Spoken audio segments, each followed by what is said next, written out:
नमस्कार। जय जय राम, जय सिया राम, जय हो बागेश्वर धाम सरकार, जय हो हनुमान जी महाराज। मेरे प्यारे सभी भक्तगणों, आज की इस वीडियो में एक भगवान शिव की बहुत ही सुंदर पवित्र कहानी लेकर के आए हैं। इस कहानी को जो भी सुनता है और दूसरों को सुनाता है, उसके जीवन में खुशियों के बहार आ जाते हैं। इस कहानी में भगवान शिव की और दो कबूतर और कबूतरी की बहुत ही सच्ची भक्तिमय कहानी सुनाऊंगा। यह कहानी आपके जीवन में बहुत कुछ ऐसी नई चीज़ें भी सिखा करके जाएगी। इसलिए यदि आप भगवान शिव को अपना गुरु मानते हैं, भगवान शिव के भक्त हों, तो आप इस कहानी के अंत तक अवश्य ही बने रहेंगे। मुझे पूरा विश्वास है कि यदि आप इस कहानी के अंत तक रहेंगे तो आपको अच्छा लगेगा ही लगेगा, और साथ में आप इस वीडियो को शेयर भी करेंगे। तो बस देर किस चीज़ की है, चलो ना भगवान शिव की पवित्र कथा को सुन करके हम लोग भी भक्तिमय हो जाते हैं। तो एक बार की बात है कि एक छोटा सा गांव, जिस गांव में जो एक बूढ़ी माँ रहती थी, उस बूढ़ी माँ के पास कोई औलाद नहीं था, कोई उसका अपना कोई था ही नहीं।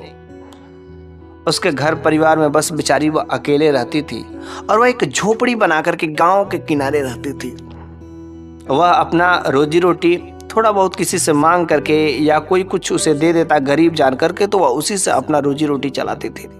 बेचारी बहुत गरीब थी, दिन भर वह बैठी रहती, और अगर कोई दे देता या कहीं कुछ ज्यादा देती, कहीं मिल जाता, तो बस उसी से गुजारा चलता था। लेकिन जहाँ पर वह बूढ़ी माँ रहती थी ना, वो छोटा सा एरिया था, और वहीं पर एक दिन जो है दो पक्षी, कबूतर और कबूतरी, दोनों पति पत्नी रहते हैं, और वहाँ पर आकर के उस बूढ़ी माँ के दरवाजे पर बैठ जाते हैं। और जैसे बूढ़ी माँ के दरवाजे पर बैठते हैं तो कुछ देर बैठे रहते हैं, उधर उधर चलते हैं, लेकिन वे सब दाना चुगते हैं, लेकिन उन्हें कोई दाना नहीं मिलता है वहाँ पर। लेकिन इधर उधर ढूंढते हैं, लेकिन उस बूढ़ी माँ को दो कबूतर जो पक्षी चल रहे थे, बहुत ही अच्छा लग रहा था उन लोगों को देखने में। तो उन्होंने कहा कि सब दाना चुग रहे हैं, अगर हमारे पास कुछ अनाज के दाने हैं, अगर हम उनको डाल दो तो शायद वे खा लेंगे। लेकिन उन्हें पता भी नहीं था कि पता नहीं वे चिड़िया उड़ जाएंगी या जो है वे खाएंगी भोजन को, कुछ पता नहीं है। लेकिन उन्होंने एक कटोरी में करके और उस चिड़िया के पास में जो है रख देती है। चिड़िया तो पहले कुछ दूर चली जाती है, दोनों कबूतर वहाँ से कुछ दूर चले जाते हैं, और फिर जो है जैसे बूढ़ी माँ पीछे चली आती है, तो दोनों कबूतर आकर के और उस कटोरी में के जितने भी दाना रखे गए रहते हैं, उन दानों को खा लेते हैं। बूढ़ी माँ को बहुत ही अच्छा लगता है, उनका पेट भर जाता है और पूरा कटोरी में का दाना खत्म हो जाते हैं। और जैसे उनका पेट भर जाता है, वे दोनों कबूतर और कबूतरी वहाँ से उड़ करके चले जाते हैं। अगले दिन भी उसी समय पर ठीक जो है वही दोनों कबूतर और कबूतरी वहाँ पर इस बूढ़ी माँ के दरवाजे पर आते हैं। तो बूढ़ी माँ को वे दोनों पक्षी बहुत ही अच्छे लग रहे थे। उन लोगों को वह देखने के लिए, उन लोगों का वह चाल चलन, उड़ना, सब कुछ बहुत ही अच्छा लगता था, क्योंकि बहुत ही सुनहरे पक्षी थे। फिर जो वहाँ पर कटोरी में दाना करके कुछ रखती है, और फिर वे दोनों पक्षी जो कबूतर और कबूतरी रहते हैं, वो दोनों को धीरे धीरे धीरे चुग करके खा लेते हैं, और जब उनका पेट भर जाता है तो फिर से वे चले जाते हैं। लेकिन वहाँ से वे दोनों कबूतर और कबूतरी वहाँ से उड़ने जाने के बाद जो है वह जो है पास में एक भगवान शिव का मंदिर था, और वहाँ पर वे सब रहते थे। क्योंकि अक्सर आपने देखा होगा कि आपके घरों के जो झरोखे होते हैं, जो हमारे घर में छोड़ा गया होता है, रोशनदान छोड़ा गया था, वहीं पर वे कबूतर बसेरा करते। और ठीक उस मंदिर में भी जो वहाँ पर रोशनदान था, जो अंदर बनाए गए थे, अंदर वे दोनों कबूतर और कबूतरी रहते थे। अब तो उनका पेट भरने का एक जगह था, उस बूढ़ी माँ के पास में आते थे, और वहाँ से अपना दाना लेने के बाद फिर जो है वह उस भगवान शिव के मंदिर में चले जाते थे। लेकिन जब वे भगवान शिव के मंदिर में जाते थे, तो वहाँ पर लोग, काफ़ी सारे भक्तगण वहाँ पर आते थे, भगवान शिव की पूजा पाठ करते थे, सभी काम करते थे, और वे हर रोज दोनों कबूतर और कबूतरी इस चीज़ को देखते थे। लेकिन जब वह बूढ़ी माँ के पास वे सब दाना खाने नहीं जाते थे, तो इसके पहले पूरा का पूरा सारा का सारा दिन जो है वे लोग दाना चुगने में ही समय व्यतीत कर देते थे, जिसके वजह से वह जो भगवान शिव के मंदिर में दिन के समय में अपना समय नहीं दे पाते थे। लेकिन जब से उनका पेट सही सलामत से उस बूढ़ी माँ के वजह से भरने लगा, दाना चुगने के बाद फिर वह भगवान शिव के मंदिर में चले जाते हैं। लेकिन वे दोनों कबूतर और कबूतरी यह जो दृश्य देख करके बार बार लोगों का आना, बार बार लोगों का जाना, क्या क्या करते हैं, मंत्रों को पढ़ते हैं, सब चीज़ों को करते करते देख कर उन लोगों को बड़ा ही अच्छे लगने लगा। और वे सभी उसी प्रकार से करने लगे जैसे लोग करते थे, नतमस्तक करते थे, कुछ बोलते थे तो वे सभी अपने भाषा में कुछ थोड़ी बहुत जो भगवान शिव के भक्ति भाव किया करते थे। इस तरीके से उन लोगों को भी अच्छी अच्छी ज्ञान की बातें हो गई, उन लोगों का भी भटक खुल गया और वे दोनों कबूतर और कबूतरी इस बूढ़ी माँ के पास में आते थे, दाना चुग करके जाते थे और फिर से भगवान शिव की भक्ति भाव किया करते थे।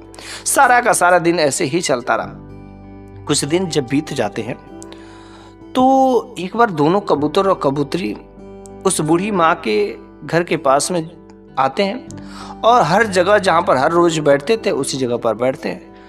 तो अब सोचते हैं कि अब बूढ़ी माँ निकलेंगी और हम लोगों के लिए दाना डालेंगे, दाना खाएंगे, फिर से चले जाएंगे।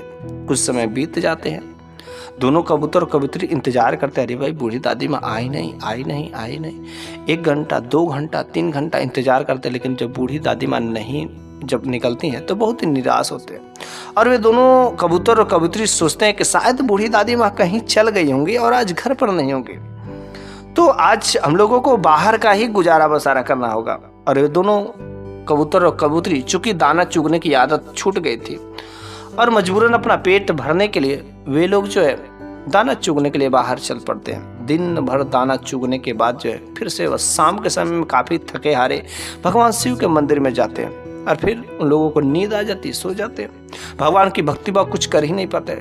फिर से अगले दिन सुबह होते ही वो उस बूढ़ी दादी माँ के झोपड़ी के पास में आते हैं ताकि बूढ़ी दादी माँ आज तो दाना डाल दें। लेकिन उस दिन भी वे सब कबूतर और कबूतरी इंतजार करते हैं, लेकिन बूढ़ी दादी माँ झोपड़ी से नहीं निकलती है। वह सोचते कि शायद अभी भी कहीं गई होंगी और आई नहीं है। और इस तरीके से 2 दिन नहीं 3 दिन 4 दिन बीत जाते हैं और हर दिन दोनों कबूतर और कबूतरी सबसे पहले बूढ़ी दादी माँ के पास में आते थे। वहाँ पर अगर बूढ़ी दादी माँ मिल जाती, दाना चुगने को मिल जाता तो बड़ी अच्छी बात होती, लेकिन 4 के 4 दिन हो जाते नहीं मिलती हैं। 5वें दिन बहुत ही निराश होकर के कबूतर और कबूतरी वहाँ पर जाते हैं। आखिर मेरी बूढ़ी दादी माँ गई तो गई कहाँ? अचानक हम लोगों को छोड़ करके जो हर रोज दाना चुगने के लिए डाला करती थी, और उनको क्या मेरे परवाह नहीं है कि वे कहाँ पर गई है और किस तरीके से। लेकिन जो कबूतर रहता थोड़ा सा बड़ा ही फुर्तीला रहता, वह सोचता है कि थोड़ा झोपड़ी के अंदर जाकर के देख ले कि क्या बूढ़ी दादी माँ है भी कि नहीं है। और वह कबूतर जो है धीरे धीरे चलते चलते एक झरोखे के अंदर से वह देखता है, और जैसे जब झरोखे के अंदर से देखता है तो अंदर एक चारपाई पड़ी हुई थी और उस चारपाई पर मस्त बूढ़ी दादी माँ पड़ी हुई थी। वह तुरंत कबूतरीन को बताता, अपनी पत्नी को बताता है। दोनों लोग देखते हैं, कहते अरे हाय रामी क्या हो गया, जो हमको दाना रोज डालती थी और आज इनकी हालत ऐसी है, क्या हो गया इन्हें। वह बेचारे उनके पास में जाते हैं, अगल बगल चलते हैं, लेकिन कोई शरीर में हलचल नहीं होती है। उन लोगों को भी लगता है कि शायद बूढ़ी दादी माँ का कुछ तबीयत खराब होगा, लेकिन बेचारे वह तो थे पक्षी, करे तो करे क्या, कर भी क्या सकते हैं। अब उन्हें अपना जिद पर आ गया और वे दोनों कबूतर और कबूतरी भगवान शिव के मंदिर में जाते हैं। और भगवान शिव के मंदिर में जाते हैं, वहाँ पर भगवान शिव की भक्ति भाव उपासना करना शुरू हो जाते हैं। और दोनों कबूतर और कबूतरी एक पैर पर खड़ा होकर के भगवान शिव की उपासना शुरू कर देते हैं और कहते हैं कि भले ही मर जाएंगे, लेकिन अब जब तक हमारी बूढ़ी माँ सही नहीं होंगी तब तक हम लोग यहाँ से जाएंगे नहीं। अगर भगवान शिव हम लोगों की रक्षा करना रहेगा तो करेंगे, वरना इन्हीं के मंदिर में हम लोग जो अपना दम तोड़ देंगे। कबूतर और कबूतरी एक पैर पर खड़ा होकर के भगवान शिव के बिना पानी के, भूख प्यास के बिना वह भगवान शिव की भक्ति भाव करना शुरू कर देते हैं। भगवान शिव और माता पार्वती के पास में एक खबर चली जाती है। माता पार्वती ने कहा, देखिए वे दोनों पक्षी कहीं अपना जान न दे दें, प्राण गंवा देंगे तो मंदिर में रहते हुए क्या फायदा, क्या लोग आप पर विश्वास क्यों करेंगे। अरे जल्द से जाइए, उन लोगों को बचाइए और समस्या क्या है समझिए। भगवान शिव भगे भगे भगे आते हैं और कबूतर और कबूतरी के सामने अपना दर्शन देते हैं। और जब दर्शन देते हैं तो कहते बताओ क्या चाहिए तुम्हें, तुम सब ऐसे क्यों, क्या काम कर रहे हो, क्या चाहिए तुम लोगों को। दोनों कबूतर और कबूतरी ने कहा, भगवान हम लोगों को कुछ नहीं चाहिए, लेकिन हमारी बूढ़ी दादी माँ ना, पता नहीं उन्हें क्या हो गया, उठ नहीं रही हैं। जो हम लोगों को हर दिन जो दाना डालते थे और दाना डालने के बाद बस मैं आपकी भक्ति भाव करता था, लेकिन पता नहीं मेरी दादी माँ निकल नहीं रही, आप चलिए ना। वे दोनों कबूतर और कबूतरी भगवान शिव को जो है लेकर के उस बूढ़ी दादी माँ के झोपड़ी के पास में आते हैं और वहां पर कहते कि देखिए ना, ये मेरी दादी माँ को क्या हो गया, जो हर दिन हम लोगों को दाना डालती थी, दाना देती थी, और पता नहीं कि कुछ शरीर में हलचल नहीं, कुछ बोलती नहीं है। भगवान शिव ने थोड़ा उसकी बूढ़ी दादी माँ की तरफ ध्यान से देखा तो उन्होंने कहा, अरे तुम लोगों को नहीं पता है कि बूढ़ी दादी माँ इस दुनिया से जा चुकी है, अर्थात बूढ़ी दादी माँ मर चुकी है, अब ये दोबारा नहीं आएंगी। कबूतर और कबूतरी ने कहा, ये बात क्या कर रहे, दोबारा नहीं आएंगी? तो भगवान शिव ने कहा, हाँ, इस धरती पर जो भी आया है उसे एक दिन मर करके ही जाना पड़ता है, और ठीक इनका समय पूरा हो गया और बस ये दुनिया छोड़ करके चली गई। तो दोनों कबूतर और कबूतरी ने कहा, नहीं नहीं, ऐसे नहीं हो सकता, बूढ़ी दादी माँ हम लोगों से पहले इस दुनिया को छोड़ करके नहीं जा सकते। मेरे को बूढ़ी दादी माँ चाहिए, हम लोगों को दाना डालने वाले चाहिए, मेरे बूढ़ी दादी माँ को जीवित करना ही पड़ेगा।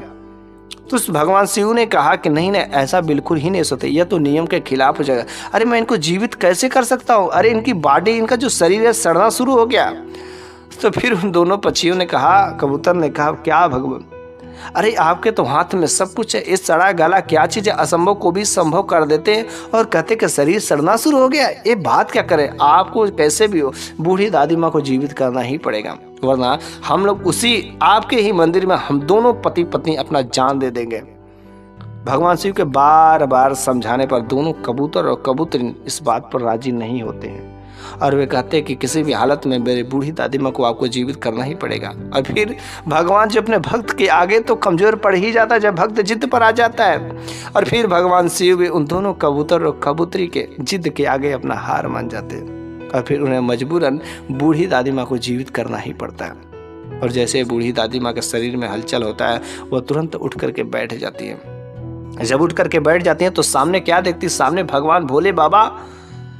अपने आंखों पर विश्वास नहीं होता कि मैं सामने जो शंकर भगवान का, भोले बाबा का दर्शन कर, ऐसा कैसे हो सकता है। लेकिन फिर से अपने आंखों को मिचती है और फिर से देखती है, कहती, करे वास्तव में भोले बाबा। तुरंत तो भोले बाबा के चरणों में गिर जाती है और वह कहती कि भगवान, आज तक तो मैंने आपकी कोई पूजा पाठ नहीं की, फिर मैंने ऐसा कौन सा कर्म किया कि जिसकी वजह से आपने हमें दर्शन दिया।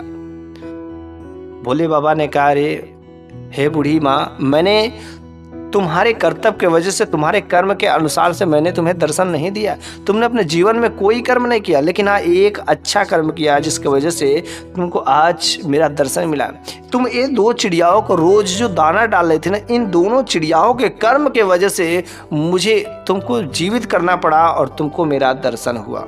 इसलिए तुम जो इन चिड़ियाओं का शुक्रगुजार हो, इन चिड़ियाओं की वजह से आज तुम जीवित हुई हो।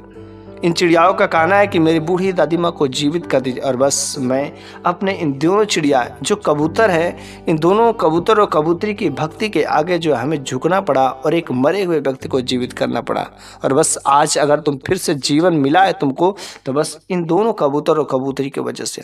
आज से तुम प्रॉमिस करो कि इन दोनों को कभी भूखा नहीं रहने दोगे, इन दोनों को अच्छे से दाना पानी डालोगे, और फिर वे लोग जो भगवान की भक्ति भाव करते हैं, अगर तुम जितना ही चिड़ियाओं को दाना डालोगे, जितना ही भोजन खिलाओगे, उतना ही भगवान की कृपा तुम्हारे पर पड़ेगी। अगर हमको प्रसन्न रखना चाहती हो तो इन जो बेजुबान प्राणी होते हैं, इन पक्षी जो होते हैं जिनका कोई सहारा नहीं होता, अगर उनके सहारा तुम बन जाओ तो बस वास्तव में वह भगवान की भक्ति से बड़ा होता है। उस दिन से वह बूढ़ी दादी माँ प्रॉमिस करती हैं कि मैं कोई भी हमारे दरवाजे पर अगर बेजुबान प्राणी, बेजुबान जानवर आ जाता है, तो अगर हमारे पास जो कुछ भी रहेगा हम अवश्य उन लोगों को लुटा देंगे, उन लोगों को खिला देंगे। उस दिन से वह बूढ़ी दादी माँ भी भगवान शिव की भक्ति भाव करने में लग जाती है। फिर जो है दिन के समय में जितना भी उसके पास अनाज पानी मिलते थे, वह जो है उन लोगों को, उन चिड़ियाओं को वो जो दाना डालती थी, अब तो वहाँ पर जो चिड़ियाओं का ढेर लगना शुरू हो गया। और इस तरीके से लोग उस बूढ़ी दादी माँ को चिड़िया वाली बूढ़ी माँ, चिड़िया वाली बूढ़ी माँ के नाम से जानने लगे। और चिड़िया वाली बूढ़ी माँ को कितने लोग वहाँ पर उन चिड़ियाओं को बस देखने के लिए आते थे। जब वह दाने डालती थी तो चिड़िया उनके हाथों पर आ करके उनके ऊपर बैठ करके दाने चूंकती थी, जिस दृश्य को देखने के लिए लोग काफ़ी दूर दूर से आते थे। और इस तरीके से वह चिड़िया वाली बूढ़ी माँ बहुत ही फेमस हो गई थी, काफ़ी फेमस हो गए। फिर जो एक दिन वे दोनों कबूतर और कबूतरी का आखिर समय बीतता गया और इनका भी अंतिम दिन आ गया। लेकिन इधर चिड़िया वाली बूढ़ी माँ, जो बूढ़ी माँ थी ना, उनको भगवान शिव के दर्शन होने मात्र से उन्हीं के शरीर में जो बहुत ही दिव्य शक्तियाँ प्राप्त हो गई थी। और वह किसी के हाथ पर, किसी के सर पर अगर कुछ हाथ रख करके कह देती थी तो बस उनका कार्य वह पूरा हो जाता था, जिसके वजह से उनके साथ में भगवान शिव की कृपा लग गई थी। और इस तरीके से लोग जो है उस बूढ़ी माँ के पास बहुत सारे दुआएं लेने भी आते थे, बहुत सारे प्रार्थनाएं भी करने के लिए आते थे। देखने तो आते ही आते थे, और बस उस चिड़िया वाली जो बूढ़ी माँ थी ना, उनके हाथों में एक अजीब जादू आ गया था। लेकिन क्या करोगे, अब तो वे दोनों कबूतर और कबूतर इस दुनिया से चल बसे। उस बूढ़ी माँ ने सोचा कि जब उन दोनों के वजह से मेरे को दोबारा जीवन मिला है, और जब वही दोनों अब इस दुनिया में नहीं रहे तो भला मैं इस दुनिया में अब जी करके क्या करोगे। फिर उन्होंने प्रण लिया कि अब मेरे को अपना इस शरीर को त्यागना ही पड़ेगा। फिर भगवान शिव की भक्ति में लगते हुए और भगवान शिव का ध्यान करते उन्होंने प्रार्थना की है कि हे भगवान, मेरे को मेरा शरीर छोड़ना है, इस दुनिया से छोड़ करके अब मेरे को जाना। मैंने इस धरती पर बहुत ही काम कर लिया, बस उन्होंने अपने शरीर को त्याग दिया। उसके बाद वहाँ पर जो है चिड़िया वाले बूढ़ी माँ के नाम से जो है एक जो भगवान शिव का मंदिर बनता है। अब तो लोग उस चिड़िया वाले बूढ़ी माँ के पास में जाते हैं, मत्थे टेकते हैं, और जो कुछ भी उनकी मन्नतें रहती है उनकी पूरा भी होते हैं। बस उनके दिल में कैसी भक्ति भाव है, भगवान शिव की कैसी भक्ति है। इस तरीके से भगवान शिव की भक्त जो है चिड़िया वाले बूढ़ी माँ की कहानी जो है, यह कहानी सच्ची कहानी है। गुजरात में स्थित एक चिड़िया वाली बूढ़ी माँ है, वहाँ पर यह जो घटना है, वहाँ पर एक मंदिर भी है। आप लोग वहाँ पर जा करके इस चिड़िया वाली बूढ़ी माँ का दर्शन कर सकते हैं। इसलिए कहा जाता है कि हमारे दरवाजे पर कोई भी भिक्षुक या भिखारी आ जाते हैं, उन्हें कभी निराश नहीं लौटाना चाहिए।